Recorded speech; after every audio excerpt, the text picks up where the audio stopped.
Computer वहाँ पे उसका मैंने रखा था, वहाँ पे भी बच्चे करते थे काम, जो हम लोग की प्रयोगशाला है। ठीक है, आज हम कंप्यूटर के बारे में थोड़ा सा और जानेंगे, क्योंकि कुछ नए बच्चे भी हैं और 8 वाले तो बच्चे पहले से पढ़े हैं। तो कंप्यूटर क्या है? कंप्यूटर एक इलेक्ट्रॉनिक मशीन है ना। इलेक्ट्रॉनिक और इलेक्ट्रिकल मशीन में अंतर होता है ना।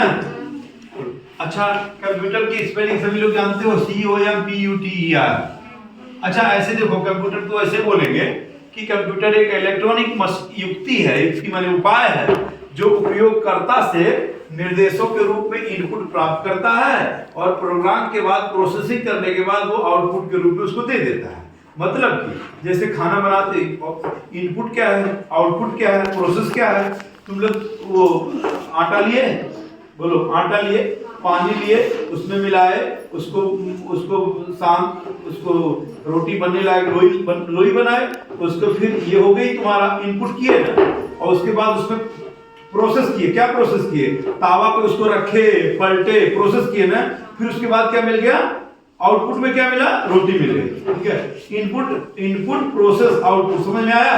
हम इनपुट करते हैं, मुंह से इनपुट करते हैं, शरीर में कुछ प्रोसेस होता है और उसको उत्सर्जन के रूप में स्वच्छता अभियान में बाहर निकाल दे। ठीक है, सही है, बोलो। अब अगर ये कंप्यूटर तो इतना बड़ी परिभाषा हो गई, अब सीधे सीधे कंप्यूटर तो बहुत सारा काम करता है। कंप्यूटर हमारे जीवन को आसान बना दिया है ना। बताओ, हॉस्पिटल जब जाते हो तो वहां पे सीधे डॉक्टर वो तुम्हारा ब्लड निकालता है और एक कंप्यूटर की मशीन में डालता है और वहां पे रिपोर्ट तैयार हो जाती है, उस हिसाब से डॉक्टर दवा करता है ना। ट्रेन पे जाते हो जब टिकट लेने के लिए, तो डॉक्टर साहब जो वहाँ के क्लर्क है रेलवे के, वो तुरंत ऐसे कहाँ जाना टिकट निकालते हैं, तुम्हारा टिकट मिल जाता है। बोलो, हवाई जहाज से ये भी अभी यहाँ पे तुम लोग कंप्यूटर जो चला रहे हो उससे पेंटिंग आसान हो गई है, प्रोसेसिंग आसान भी। देखो तुम्हारी जिस परीक्षाओं के लिए तुम लोग बाहर जाते थे, फार्म भरने 100-200 रुपए लेता था ना, यहाँ पे मिनटों में भरा जा रहा है फार्म। आज देखो एडमिट कार्ड सभी लोग पाए हो ना, राष्ट्रीय आधारित छात्रवृत्ति परीक्षा का एडमिट कार्ड सभी लोग पाए हो ना। ये सोचो, ये इसका पैसा लगा क्या? नहीं लगा। इसको भरा किसने? हमने भरा, प्रिंट कर दिए, सब लोग प्रिंट कर दिए। बोलो, हुआ ना? तो तुम्हारा बचत हुआ नहीं हुआ? और इसको ज्यादातर लोग अभी सीख भी गए हो कैसे प्रिंट होता है, कैसे कंप्यूटर। बल्कि देखो कितनी अच्छी बात है, अपने यहाँ वो जो दिव्यांग बच्चे हैं, जिनकी आंख नहीं है, जिनकी आवाज नहीं है, जिनकी आंख है, जिनकी आवाज नहीं है, कान नहीं है, वो भी कंप्यूटर अच्छे से चलाता है। बोलो, यही तो हम ही लोगों से सीखा है ना, कितना अच्छा लगता है। तो अगर वो दिव्यांग लड़का जिसको भगवान ने थोड़ी सी समस्या दिया, लेकिन उसको कुछ तो विशेषता दिया कि इसके बावजूद भी वो कर रहा है, तो हम सभी लोग को भगवान ने अच्छा दिया, क्यों? तो करेंगे। चलो, कंप्यूटर बहुत काम क्या करता है, ऐसे देखो, ऐसे देखो, सी मतलब कंप्यूट करता है। क्या करता है? कोई भी चीज कंप्यूट माने कंप्यूटर का हिंदी क्या होता है, आप लोग जानते हो? कंप्यूटर का कोई हिंदी पूछे तो बोलेंगे संगणक। क्या बोलेंगे जी? संगणक। ठीक है, संगणक मेन तो गणक यानी गणना करने के लिए। ये कंप्यूटर क्या करता है? C for computer, O for operate, math वाला आप है। एम फॉर क्या करता है? मल्टीप्लाई यानी गुणा भी कर देगा। बोलो जी, कर लेता है।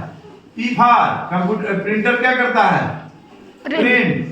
यू फॉर अगर कोई चीज अगर हमने डाटा उसको लगा दिया, उसको दे दिया, तो उसको क्या करता है? अपडेट कर देता है। बोलो भाई। और टी फॉर उसको टेबुलेट कर देता है, यानी कि कोई आगे पीछे है तो उसको क्या कर देता है? टेबुलेट कर देता है। ई मींस इरेज, अगर कोई गलती हो गई तो उसको इरेज करेगा। आर मतलब जो कुछ भी आप किए हो उसको क्या करेगा?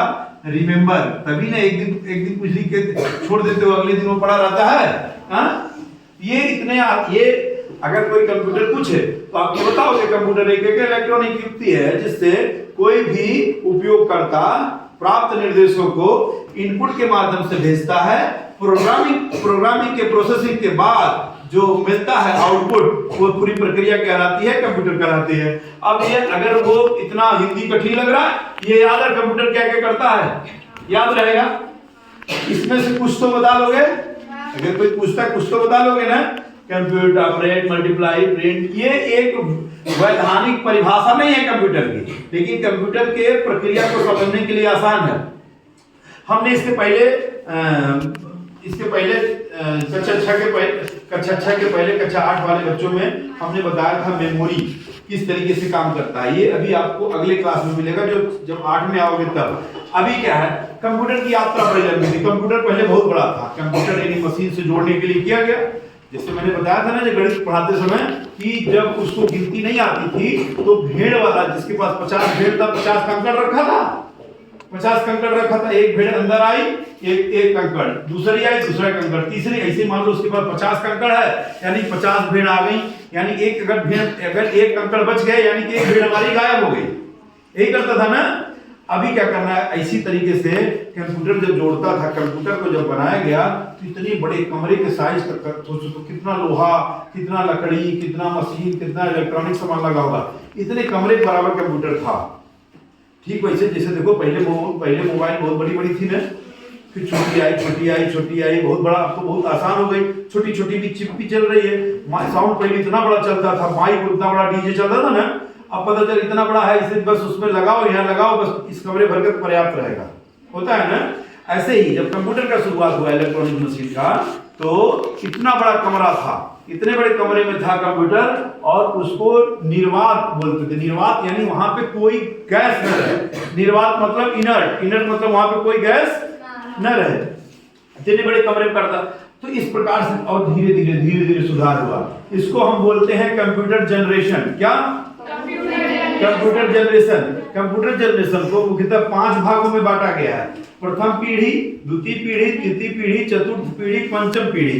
अगर प्रथम पीढ़ी की बात करें, ये देखो 1945 से 1955 तक हमने प्रथम पीढ़ी में रख दिया, यानी कि कंप्यूटर 1945 में बना होगा। ठीक है।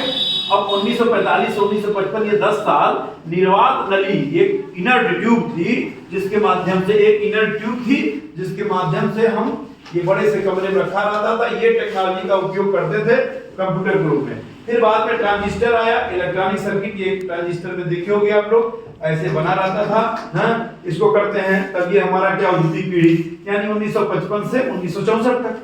फिर तृतीय पीढ़ी 1964 से 1975 तक आई।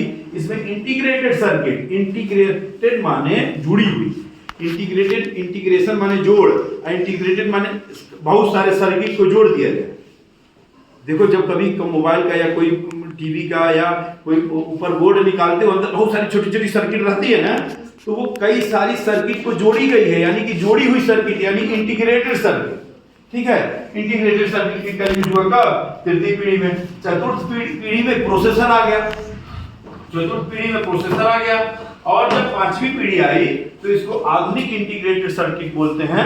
मतलब थोड़े थोड़े में, छोटे छोटे हिस्से में बहुत सारे सर्किट को इकट्ठा करके जोड़ दिया जाता है, उसको क्या कहते हैं? पंचम पीढ़ी। ठीक है। अब कंप्यूटर के बहुत सारे उपयोग हैं, कुछ तो आप लोगों ने इसको देखा, कुछ को इसको देखा। अभी हम कंप्यूटर के बारे में क्या करेंगे? अभी कंप्यूटर के बारे में